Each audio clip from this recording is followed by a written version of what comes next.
We'll get to it. So, Let's do it. Sports Inquirer here with Carter from South Alabama football. You're a man who a lot of people want to talk to, man. Just how much success do you think last season has led to just the buzz and the attention the program's getting now? Yeah, I think, it's definitely exciting. Winning 10 games last year is something, the program hasn't done really before until, last time they did it was 2012. But I think, looking back at, the guys who we have in the locker room, we really saw those 3 losses and, that affected us more than those 10 wins. So I think, we're excited to go into this year and, clean up the things that we need to, and yeah, there you go.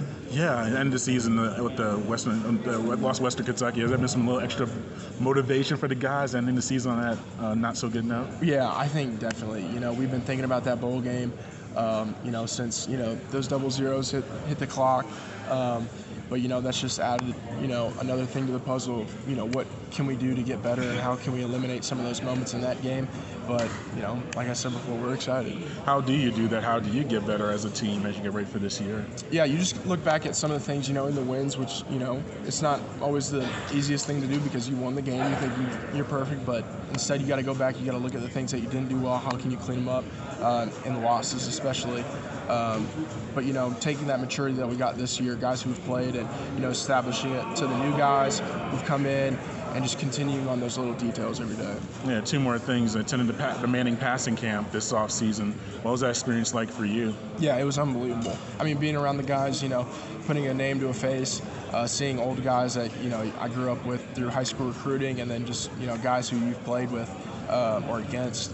It was an unbelievable experience. You got to teach kids, you got to work with them, and just be around them and be a coach for the day was, I love doing that. I love ball, so it was a great experience all around. Just to be a part of it was cool. Any things you picked up from the professionals, either Eli, Peyton, or maybe some of the other trainees or the other counselors that you can carry with you? Yeah, just kind of, work ethic and just how, to go about some film stuff.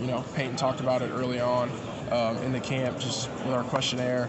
How guys, you get to see how guys hold themselves, whether at an SEC school or, they're at the Cheap 5. It doesn't matter. You got to hold yourself in high regard, and understand what your role is. So I think it was a great experience. I learned a lot from Peyton and Eli, just, from a film aspect and work ethic, but it was cool. Lastly, I was doing my research. I saw some fishing on the ground. Oh yeah.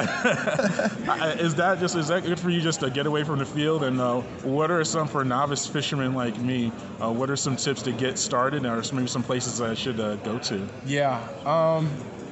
I mean, it's definitely my little getaway thing. Clear my head a little bit.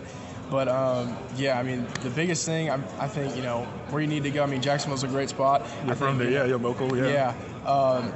I mean, Venice is an awesome spot. Mobile has great fishing.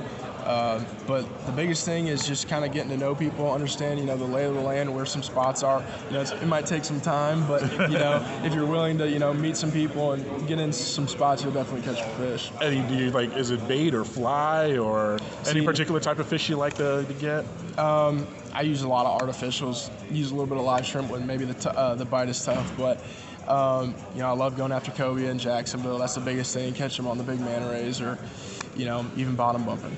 Maybe marlin fishing or any a big fish you get? Are you into that? See, you gotta go. Florida. I know, yeah. But so the thing is, to go to the Gulf Stream in Jacksonville, it's about 70, 75 miles off.